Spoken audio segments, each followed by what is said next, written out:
together and the slots so you can move up and down. Okay. Right. Okay. Okay. That's on a slot there, so you can move it forward and back, just in case afterwards you need to move it around. Okay.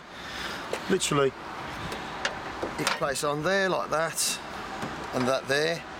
You can have that, so it's there, or anywhere. Basically, whatever supports it best, you place it into that position, right?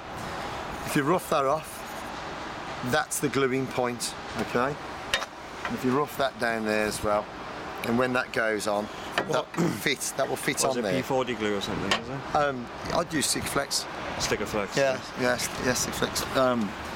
That bolts on there, like that.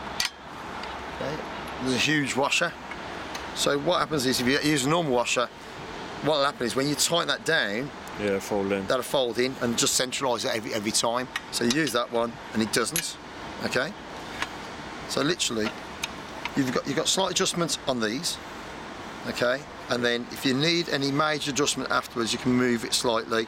Once it's past an MOT, you can drill those out and then pin it, because it only needs fine adjustments after that. Right, do you know what I mean? Now, what I was going to say to you, Nath, is that needs removed. You don't need that. Okay. Does that needs cutting off as well? That needs cutting off quite all the way down. We used to cut it through there, but it's easier. And it sounds dangerous. You're virtually close to that line, but all this is bonded behind anyway. But just don't go fucking mad because of that part there, all right? Right. Do you get me? So like as close as you can. And what I was going to say to you is, you need to, this here needs winding in a bit more. That, you know when you got your headlights, I'll just show you.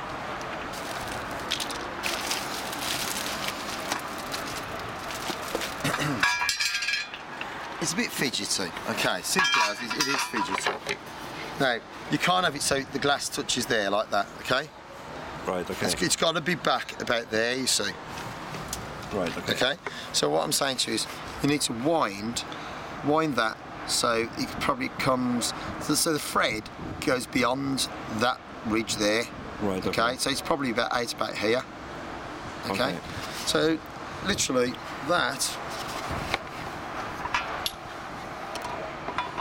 the difficult part is getting it in the right position, that's it, you know what I mean? And the actual thing itself is just bloody awkward to get in the right, correct position, and obviously it's got to come in and out. It's just a fidgety job. Can you imagine it's like that? Yeah. Okay? Those surfaces are bonded. Okay, there's a bonded area kind of thing there as well. All Sikaflex, okay? So you bond down by Sikaflex? Yeah, right. yeah. Okay. The problem you got is, and I'll be completely straight with you, that all of this has got to be set in place loosely, wedged in, and then you've got to mark off where it's got to go. Then you have to take it out, glue the individual parts until you get it right. There is no jig for it. Do you know what I mean? I mean, like, it's something that we wanted to make a jig. It's just that if you fit your kit slightly up, do you get me? It's kind of doesn't work. Right, okay, no worries. So, you know, so unfortunately, it's a bit of a fidget. But can you imagine if you've got it all wedged in, and all them bolts lifted up, so it's all wedged in, and you know you can put a little tiny bit of glue there or whatever. Then you undo the clamp thing at the bottom, drop that.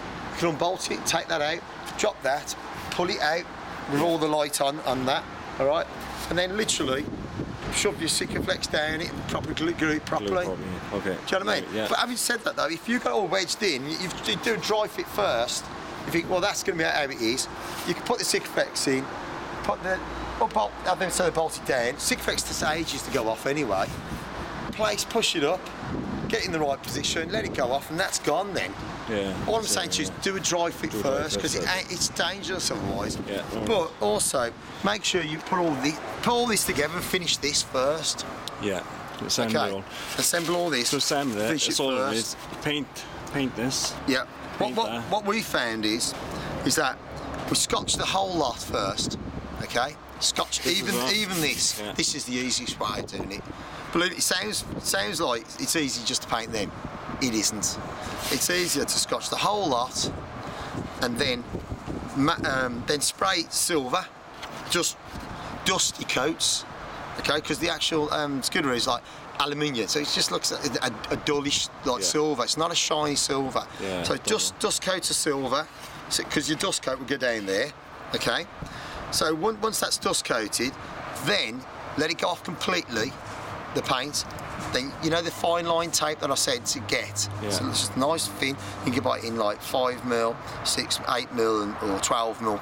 Just get some nice thin stuff. All right, and it's like almost like an insulation tape kind of thing. Then mask that down there very, very carefully. Mask all your silver off. It's a bit of a ball ache, okay. But once that's masked off, then what you do, make sure you properly masked off, then just spray dustingly with black, and that satin black or satin black, and it'll just carry on. Just build it up. Right. Okay. All right. So it's easy in that respect. And then once that's done, then obviously you glue your reflector in. Okay. Obviously, because you mask that up, because that's silver in there, because you need that silverness to reflect. Right. Okay. Okay. And then fit that in. And what type of glue this in? Just super glue, is it? I'd use like an Araldite kind of epoxy. You know what I mean? Right. Okay. Super glue's too thin, and it might attack it. Right. Okay. You know, the outer edge. So also when you put that in, you only need a few blobs, and then what I'd use a clear silicone. Right, okay. Do you get me? Around the edge. It is awkward because you can fuck it up, so you've got to be just very, very careful. When this goes on, okay,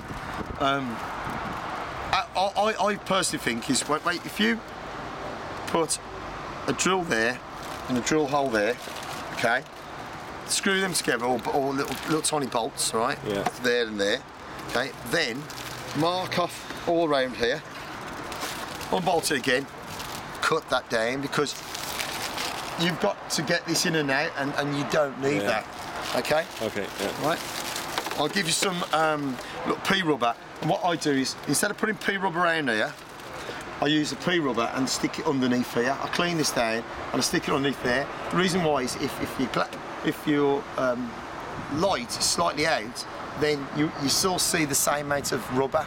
Right, okay, yeah. It works better.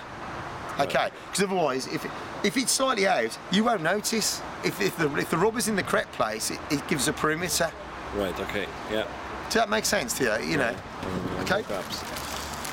So, cover that up. So that is the light, basically. Okay. Now your indicators, you'll have to drill these out. Yeah. Okay, be very careful.